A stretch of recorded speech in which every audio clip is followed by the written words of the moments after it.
Hi guys, welcome back to the channel and welcome to another episode of Back to Basics. In today's video, I'm going to be making some lamb stock. First of all, I just wanted to clarify because I know there'll probably be some confusion between the stock and broth. Well, first of all guys, stock is mainly made with the meat and the addition of a couple of vegetables and is boiled for quite a while to produce something more of gelatinous consistency. When we're comparing this against broth is normally made with majority of meat and potential addition of the bones, and the processing time of that is far less. The beauty of the broth, guys, because it already has a lot of meat, you can easily transfer this into the soup pretty much from the start. However, guys, with the stock, okay, there's something we need to process and then put away for future use. So guys, without further ado, let's proceed. So in front of me, guys, I have a leg of lamb from the yesterday's roast, and it still has some meat on it. We want to have a little bit of meat and a little bit of fat, but we do need to take the majority of meat off because at the end of the day, guys, we don't want to be wasting that. So I'm gonna just cut the meat off.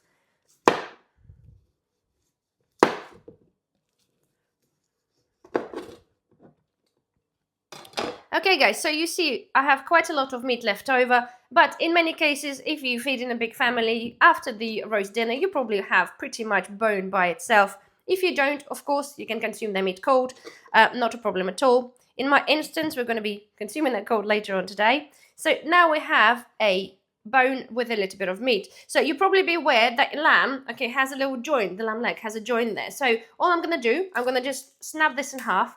It is really easily done. And the reason we're doing this is because I want to be able to fit this in a saucepan, okay? And some saucepans maybe not big enough to do that. All we want to do is to minimize the amount of water we're going to be using to make our stock. So I'm going to put this aside for the minute, clear this off, guys, and we'll start making the stock. So guys, now let's do vegetables. I have here large onion, 2 carrots, a bit of garlic, some bay leaves, and water. We're pretty much making like French mirepoix, but I'm not using celery. It is one of the key components that majority of people do like to use when making stock. I don't particularly like celery. It does still transfer a little bit of taste to your stock, so I choose to omit that. It's not a big deal, guys. You do what suits you. Again, I'm making the recipes, guys, easy for you to follow and at the same time giving you ability to adjust what you do to suit what you like. So in my instance, there's no celery. So first things first, guys, I've got the saucepan here. Okay, I'm going to spray a little bit of oil. Okay, and I'm going to get my vegetables ready. The beauty of stock, again, because we're not going to be using those vegetables as a whole afterwards, we don't have to worry about sort of chopping stuff finely, making it look pretty. We're not. All we want to do is peel your carrots.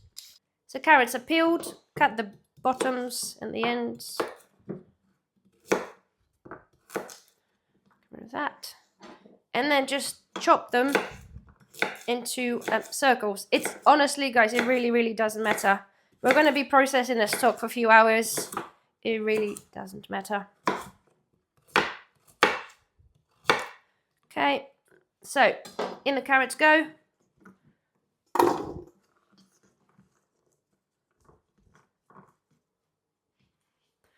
Right, garlic, you can mince that, but to be fair, just no point. We're going to extract all the flavor anyway. I just cut this in halves. Okay, get that in. And onion. Okay, just let's get...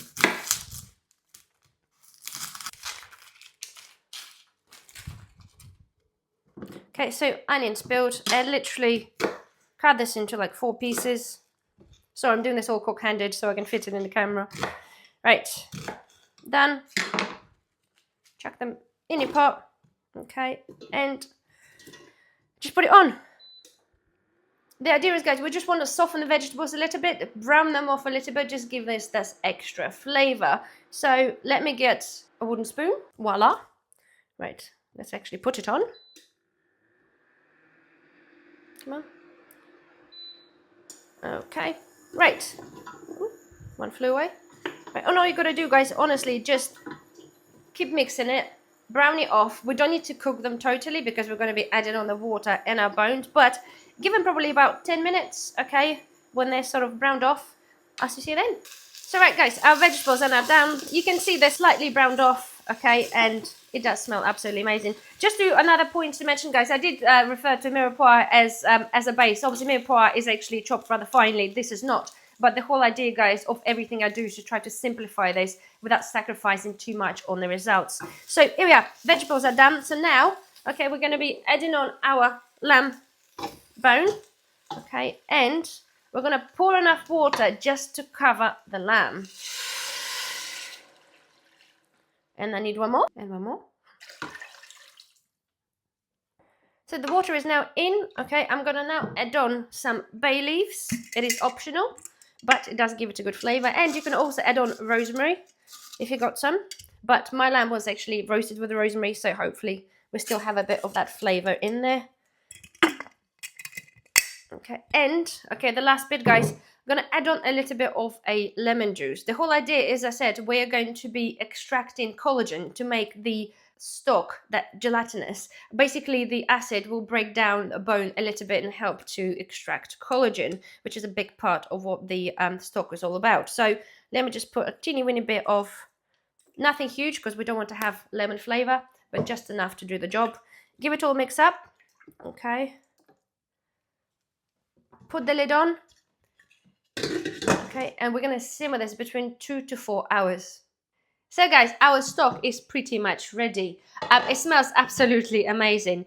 You will notice, okay, that our water level or stock level has reduced dramatically. And this is a good thing. You might see some information online that people say, well, you have to keep adding on water to the top to make sure the bones are covered.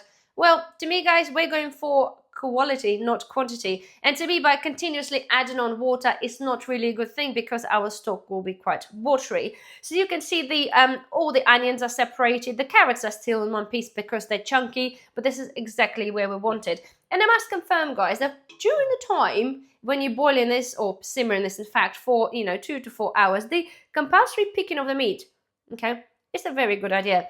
It's one of the best things, and it's kind of one of those, when you look at it, it smells amazing.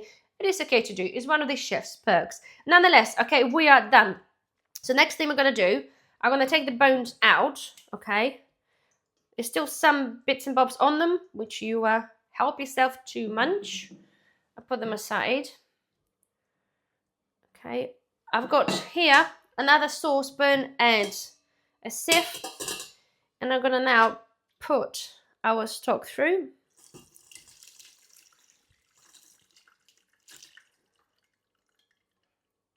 Okay, don't forget you can actually make a really good soup puree from the leftover vegetables, so don't throw them away. So we now have our veg. Let's jiggle that. I keep a bit for the soup.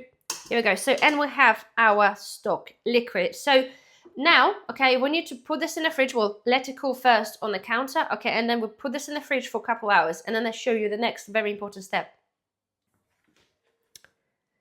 So here we are. I sat in the fridge for a good couple of hours, and we can see, okay, that the fat is risen to the top. So we want to really get this out. You might want to keep it in, depending if you're using this fairly soon, but I want to skim as much of it out as possible. Okay, and now I'm going to put this in the jar. Jar in here. I'm going to put that in top and that. And we're going to do one more strain.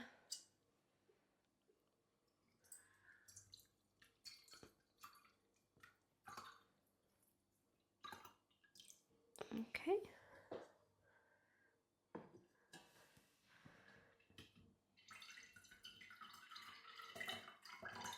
Obviously the fat particles are stopping the flow. That's all good. Just give it a minute.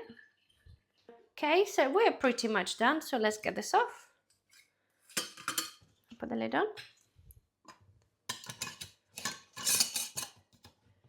And this is what we have. So guys, here we are. This is what we have. This is as easy as that.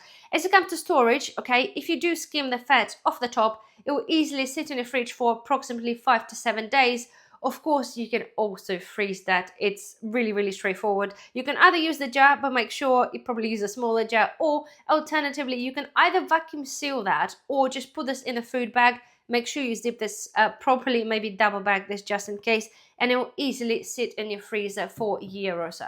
So here we are. Okay guys, this principle could be applied to many other stocks as well, but because I had the lamb on hand, that was kind of a really good example. So nonetheless, I really do hope guys you find this helpful, you enjoyed this video. If you have, please don't forget thumbs up. It really greatly helps the channel and the video, of course.